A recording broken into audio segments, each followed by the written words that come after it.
হলো বেশি দরকার হচ্ছে, কিছু কিছু ক্ষেত্রে ফ্রেশ হয়। তাহলে আমরা সেন্টেন্স জয়েন করার জন্য কনজাংশন আমরা ব্যবহার করতে পারি। কনজাংশন, হ্যাঁ, কনজাংশন করতে, আবার অ্যাডভার্বও দিতে পারি, কিন্তু এগুলা জানতে হবে, এই অ্যাডভার্বও জানতে হবে। আবার কিছু কিছু ক্ষেত্রে ফ্রেশ আমরা ব্যবহার করতে পারি।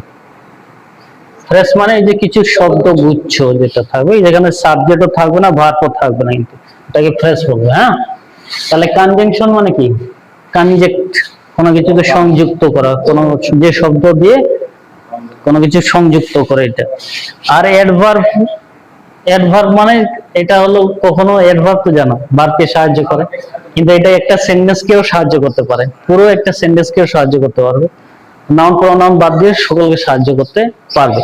আর ফ্রেশ মানে হলো শব্দগুচ্ছ, এটা পার্টিকুলার কয়েকটা শব্দ দিয়ে একটা অর্থ প্রকাশ করবে, কয়েকটা শব্দ দিয়ে একটা অর্থ প্রকাশ করবে। যেমন ইন দা রুম, তাহলে ঘরে, কক্ষেতে, এটা বলছে এরকম একটা। ইন দা ফিল্ড, মাঠে, এরকম ভাবে। তবে আবার আবার বলতে পারি with a blue shirt, with a blue shirt, তার মানে কি নীল শার্টের ছেলেটা, এটা একটা অর্থ। তাহলে এটা দিই আমরা। তাহলে একটা সেন্টেন্স যখন বলি, সাপোজ আই গেট আপ, এটা যখন বলি I get up at 5 o'clock, 6 o'clock, আচ্ছা, I get up at 6 o'clock, আমি 6টায় ঘুম থেকে উঠি।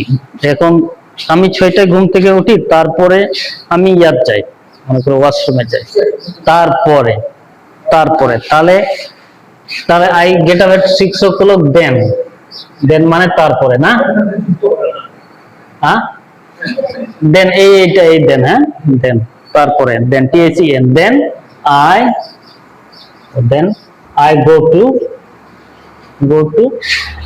ওয়াশরুম। আচ্ছা,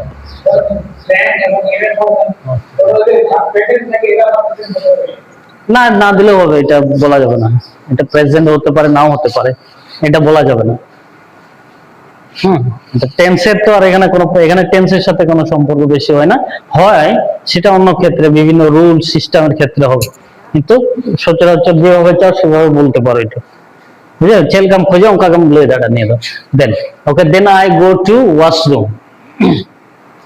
তারপরে আমরা বলি তারপরে, তারপরে মানে আফটার দ্যাট, আমরা এটা বলতে পারি after that, after that I shall, আচ্ছা, I shall eat breakfast.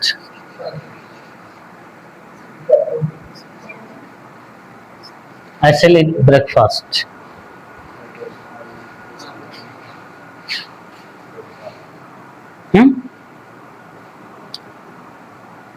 এটা দিলাম, দেওয়ার পরে এবার আবার বলতেছি, তাহলে I shall eat breakfast after that, তারপরে আমি নাস্তা খাবো বা করব, খাবো বা করব। নাস্তা খাওয়ার পরে, নাস্তা খাওয়ার পরে, তাহলে আমি বলতেছি আফটার ইটিং দ্য ব্রেকফাস্ট। তাহলে ইটিং দ্য ব্রেকফাস্ট আর আফটার ইটিং দ্য ব্রেকফাস্ট, যেটা হোক, after eating the breakfast, breakfast, after eating the breakfast, এটা হলো এক ধরনের phrase. After eating the breakfast, I will go to, or I will do some work. দিতে পারি, no problem, এটা যেমন খুশি তেমন।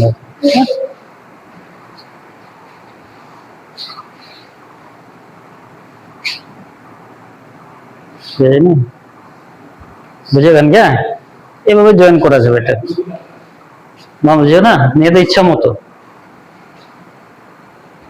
ঠিক আছে, নিজের মতো লই দাঁড়া নিয়ে যে চেল কামবে না অঙ্কা আগে, তো কিছু কিছু ক্ষেত্রে নাকি খালি ব্যবহার দিল খায় অটোমেটিক। আর যত কয় মেন জিনিস তো হই না যে আমি র দাঁড়িয়ে কেন আসবা, নেই কেন আসব, র দাঁড়িয়ে খায় মনে হয় হাজু আয় থেকে একটার পরে একটা, কিন্তু অটোমেটিক আসবে, বুঝলো, অটোমেটিক হয়ে যায়। কিন্তু তার তার আগে আরেকটা কাজ করতে হবে, এই যে শব্দগুলো, এই শব্দগুলো পড়তে হবে, শব্দার্থ যত রিচ করবা তত বেশি শিখবে। যখন থোড়া থোড়া কথা র দাঁড়িয়ে না সাপোজ, তখন ᱚᱱᱟ ᱟᱨᱦᱚᱸ ᱪᱤᱠᱟᱹᱛᱮᱢ ᱡᱟᱹᱥᱛᱤᱭᱟ? ᱡᱟᱹᱥᱛᱤ ᱨᱮᱱᱟᱜ ᱩᱯᱟᱭ ᱫᱚ ᱦᱩᱭᱱᱟ ᱡᱟᱹᱥᱛᱤ শব্দার্থ দরকার আমার, ওয়ার্ড মিনিং বেশি লাগবে। তিনা ওয়ার্ড মিনিং এম জাস্তি এনে কিন্তু আম কথা আরো জাস্তি দরকার, মানে বেশি বিষয় তুলে ধরা যাবে, মানে অন্যান্য বিষয় আম আরহম দরকার। ঠিক অঙ্কা বাংলা না, ধরামে আমরা কি করি, আমরা ডেইলি অ্যাক্টিভিটিস এর কথা বলি। এখন পড়াতে গেলে বা কারোর সাথে গল্প করতে গেলে আরো বাড়তি কোনো বিষয় লাগে। কেউ মারামারি করেছে, ওইখানে যদি তুমি কিছু কথা বলো বা কাউকে যদি সাজেশন দাও, তাহলে এটা অন্য বিষয় নয়। তাহলে ওই যে ওয়ার্ড মিনিং গুলো একটু জানতে হবে, কয়েকটা গুরুত্বপূর্ণ কিছু কথাগুলো জানতে হবে। হ্যাঁ, তাহলে ওই শব্দগুলো, তাহলে थोड़ा तलम रो दाड़े खाय तीनों वर्ड मीनिंग एम रिचा, মানে तीनों वर्ड मीनिंग एम বাড়ায় জাস্তি ইনি কিন্তু আরো অটোমেটিক হয়ে জানিয়ে, এটা বেশি কিছু করা দরকার। আর মাঝে মাঝে কি করা লাগবে, মাঝে মাঝে এই যে কিছু ফ্রেজ আর এই যে যেমন প্রিপোজিশন, এগুলা একটু একটু করে স্টাডি করতে হবে। थोड़ा थोड़ा पढ़ा लगा ना को, মাঝে মাঝে ফাঁকে ফাঁকে একটু পড়তে হবে। তারপরে কিছু বই এম পড়া, ইংলিশ বই বা নিউজ পেপার, ওটা মেলা কিছু ইউজেস এম না কিছু ব্যবহার করা কোনটা ডিফারেন্ট, মানে বিভিন্ন ভাবে খুব ব্যবহার করা, ওনা মেল কাম কিন্তু অটোমেটিক এম বুঝেওয়া মনে হয় যে আম চিরদা কিন্তু ঠিক আছে। এট দ্য লাস্ট পয়েন্ট, ধর আমি ওটা মেল দেয় এট দ্য লাস্ট পয়েন্ট, মানে শেষের শেষে, এট দ্য লাস্ট পয়েন্ট মানে সর্বশেষে। তাহলে ওনাম যখন আমি পড়া আম অটোমেটিক কিন্তু আম যখন আম রড আছে, যখন আম ওলা আম কিন্তু ওনাকে মানে এট দ্য লাস্ট পয়েন্ট, বুঝো না অঙ্কা। তাহলে বিভিন্ন বই সে পেপার সে জানা কিন্তু যখন আমি পড়া উনকো অল রে আইমা ধরন অঙ্কা ইউজেস এম জামা, ওনা কো মিটে বারে করতে আস্তে আস্তে আমি চিল, আর অটোমেটিক অঙ্কা অঙ্কা থেকে ইমপ্রুভ হয়। কিন্তু রড গে কেন আসো